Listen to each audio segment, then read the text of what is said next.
Assalamualaikum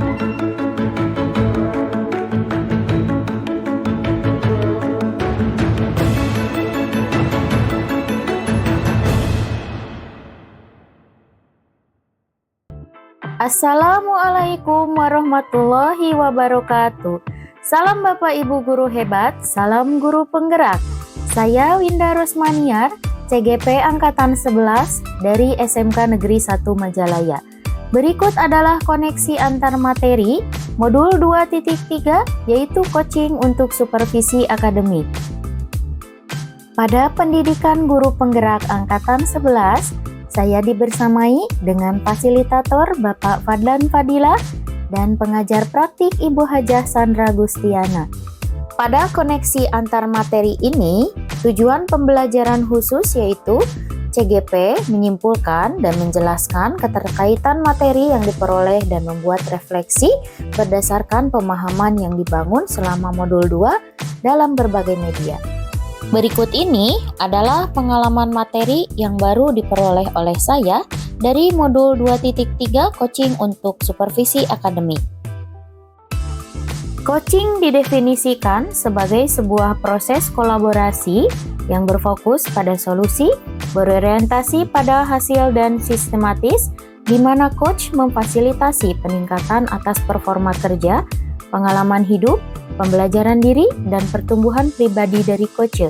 Ini disampaikan oleh Grant pada tahun 1999. Mari kita bahas bahwa coaching dalam konteks pendidikan, menurut filosofi Ki Hajar Dewantara, proses coaching sebagai komunikasi pembelajaran antara guru dan murid. Murid diberikan ruang kebebasan untuk menemukan kekuatan dirinya, dan peran pendidik sebagai pamong dalam memberikan tuntunan dan memperdayakan potensi yang ada agar murid tidak kehilangan arah dan menemukan kekuatan dirinya tanpa membahayakan dirinya. Sistem Among sendiri, Ingarso Sung Tulodo, Ingmanya Mangunkarso, Tutwuri Handayani menjadi semangat yang menguatkan keterampilan komunikasi guru dan murid dengan menggunakan keterampilan coaching. Tutwuri Handayani menjadi kekuatan dalam pendekatan proses coaching dengan memperdayakan semua kekuatan diri pada murid. Lalu, pentingnya coaching yaitu 1. Proses untuk mengaktifasi kerja otak murid. Yang kedua, pertanyaan-pertanyaan reflektif dan membuat murid melakukan metakognisi. Yang ketiga, pertanyaan-pertanyaan dalam proses coaching juga membuat murid lebih berpikir kritis dan mendalam sehingga murid dapat menunjukkan potensinya. Selain coaching, guru juga dapat menerapkan mentoring dan konseling. Mentoring bertujuan membagikan pengetahuan, keterampilan dan pengalamannya untuk membantu mentee mengembangkan dirinya. Dalam mentoring, hubungan seseorang yang berpengalaman dan yang kurang berpengalaman, mentor langsung memberikan tips bagaimana menyelesaikan suatu masalah atau mencapai suatu masalah. Sedangkan konseling bertujuan memberikan solusi ketika ada masalah emosi dan psikologis, fokus pada pembebasan masa lalu, dan melibatkan terapi dan pendekatan remedial. Kemudian, pada konseling, hubungan seseorang ahli dan seseorang yang membutuhkan bantuannya. Setelah coaching, mentoring, dan konseling, kemudian guru juga dapat menerapkan fasilitasi dan training. Fasilitasi bertujuan membantu kebutuhan kelompoknya dalam mengidentifikasi dan memecahkan masalah dan membuat keputusan untuk meningkatkan efektivitas kelompok itu. Dalam fasilitasi, hubungan seseorang yang berada di luar kelompok dengan suatu kelompok yang difasilitasinya. Sedangkan pada training, bertujuan mengembangkan pengetahuan dan keterampilan trainee, hubungannya yaitu hubungan yang ahli dengan kelompok yang perlu ditingkatkan pengetahuan dan keterampilannya. Dalam coaching terdapat paradigma berpikir coaching, terdiri dari 4 bagian. Yang pertama, fokus pada coaching yang akan dikembangkan. Yang kedua, bersikap terbaru dan ingin tahu. Yang ketiga, memiliki kesadaran diri yang kuat. Yang keempat, mampu melihat peluang baru dan masa depan. Dalam coaching, hal yang perlu diperhatikan adalah prinsip coaching. Terdapat 3, yaitu kemitraan, proses kreatif, dan memaksimalkan potensi. Pada bagian kemitraan, Dalam coaching, posisi coach terhadap coachee adalah mitra. Itu berarti setara, tidak ada yang lebih tinggi maupun yang lebih rendah. Sedangkan pada proses kreatif, dilakukan melalui percakapan dua arah yang memicu proses berpikir coachee, memetakan dan menggali situasi coachee untuk menghasilkan ide-ide baru. Yang ketiga, memaksimalkan potensi. Untuk memaksimalkan potensi dan memberdayakan rekan sejawat, percakapan perlu diakhiri dengan suatu rencana tindak lanjut yang diputuskan oleh rekan yang dikembangkan. Kompetensi inti coaching. Yang pertama, kehadiran penuh atau presence, yaitu kemampuan untuk hadir utuh sehingga badan, pikiran, hati selaras saat sedang melakukan percakapan coaching. Yang kedua, mendengarkan aktif, di mana seorang coach akan lebih banyak mendengarkan dibanding berbicara. Fokus dan pusat komunikasi adalah pada diri coachee. Dan yang ketiga, yaitu mengajukan pertanyaan berbobot. Pada pelaksanaan coaching, terdapat percakapan berbasis coaching, yaitu dengan menggunakan alur Tirta. Tirta merupakan singkatan dari tujuan, identifikasi, rencana aksi, dan tanggung jawab. Pada tujuan, coach perlu mengetahui apa tujuan yang hendak dicapai coachee dari sesi coaching. Pada identifikasi, yaitu proses menggali semua hal yang terjadi pada diri coachee. Kemudian, pada rencana aksi, coach membantu coachee dalam memilah dan memilih hasil pemikiran selama sesi yang nantinya akan dijadikan sebuah rencana aksi. Pada tanggung jawab, komitmen coachee dalam membuat rencana aksi dan menjalankannya. Kemudian, berikut adalah pengalaman reflektif terkait pengalaman belajar modul 2.3 coaching untuk supervisi akademik. Materi yang telah dipelajari yang telah saya jelaskan sebelumnya yaitu konsep coaching secara umum, paradigma dan prinsip berpikir coaching, kompetensi inti coaching, alur Tirta sebagai alur percakapan coaching, dan supervisi akademik dengan paradigma berpikir coaching. Pada saat mempelajari materi-materi tersebut, tentu ada emosi yang saya rasakan. Yang pertama, saya tertantang untuk lebih giat mempelajari materi supaya mendapatkan pengalaman yang baik tentang coaching untuk supervisi akademik.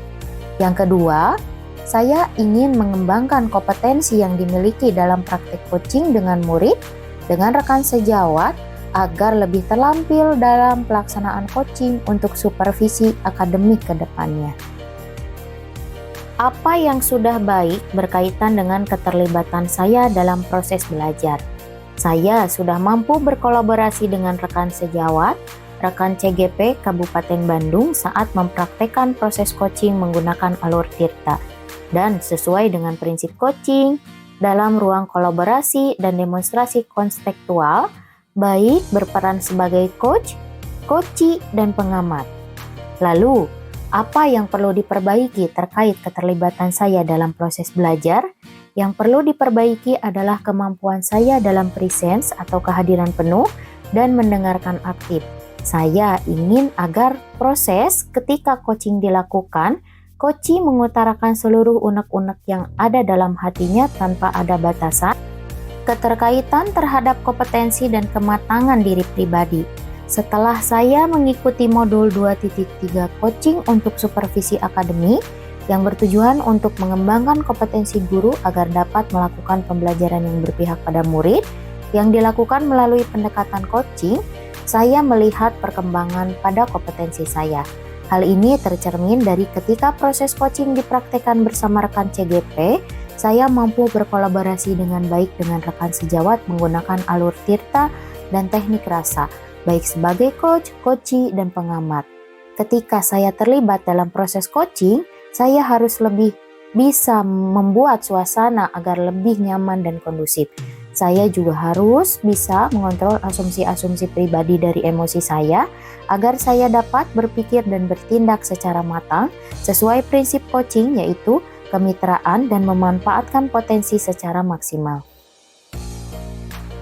Analisis untuk implementasi dalam konteks CGP.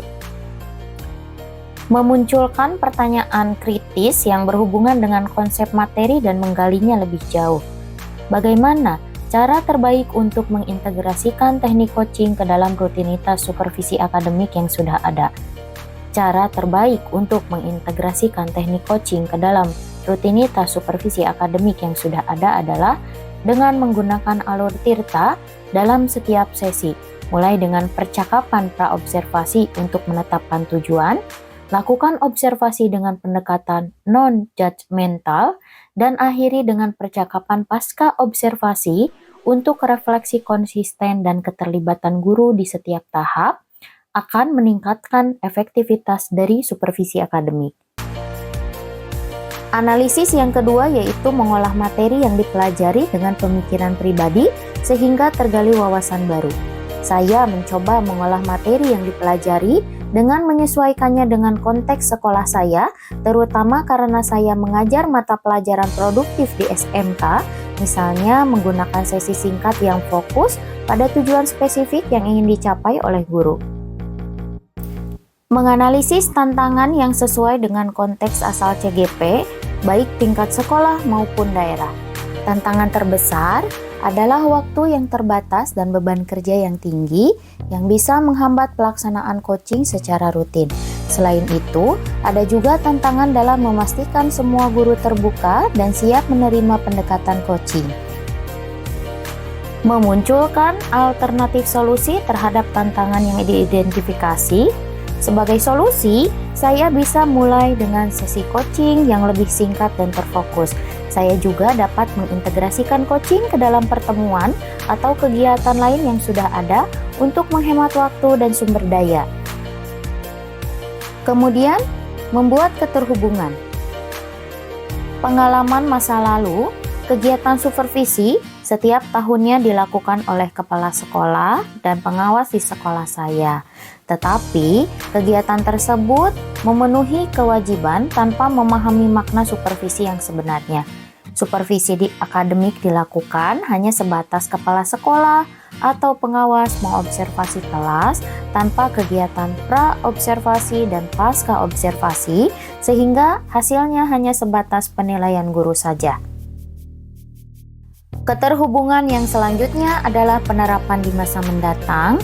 Kedepannya, harapan saya adalah dalam pelaksanaan supervisi akademik dilakukan secara menyeluruh dan berkesinambungan. Ini termasuk tahap pra-observasi, observasi, dan pasca-observasi dengan pendekatan coaching yang berfokus pada kemitraan, proses kreatif, dan memaksimalkan potensi. Diharapkan, supervisi dapat memberikan dampak positif nyata bagi pengembangan kompetensi guru. Melalui supervisi yang bermakna, guru akan mendapatkan umpan balik yang konstruktif dan relevan sehingga dapat terus meningkatkan kualitas pembelajaran yang berpihak pada murid. Lalu, keterhubungan yang selanjutnya adalah konsep praktik baik yang dilakukan dari modul lain yang telah dipelajari. Dalam modul 2.1 tentang pembelajaran berdiferensiasi, saya mempelajari pentingnya mengenali dan memenuhi kebutuhan belajar setiap murid. Sementara modul 2.2 tentang pembelajaran sosial emosional mengajarkan pentingnya pengembangan keterampilan sosial emosional siswa sebagai bagian dari pembelajaran holistik. Dengan menggabungkan konsep dari modul 2.1 dan modul 2.2, coaching untuk supervisi akademik menjadi lebih komprehensif, pengembangan keterampilan coaching yang berdiferensiasi dan memperhatikan aspek sosial, emosional, mitra, atau coaching. Hal ini dapat menghasilkan situasi yang lebih inklusif dan suportif, serta memperkuat kualitas hasil coaching secara maksimal. Keterhubungan yang selanjutnya adalah informasi yang didapat dari orang atau sumber lain di luar bahan ajar CGP. Nah, saya juga mendapatkan banyak wawasan dari diskusi dengan rekan-rekan dan literatur tentang coaching yang memberikan perspektif tambahan tentang bagaimana mengatasi tantangan dalam supervisi akademik. Sekian Bapak Ibu guru hebat, koneksi antar materi modul 2.3 coaching untuk supervisi akademik. Terima kasih, salam guru penggerak, mari bergerak, tergerak, dan menggerakkan.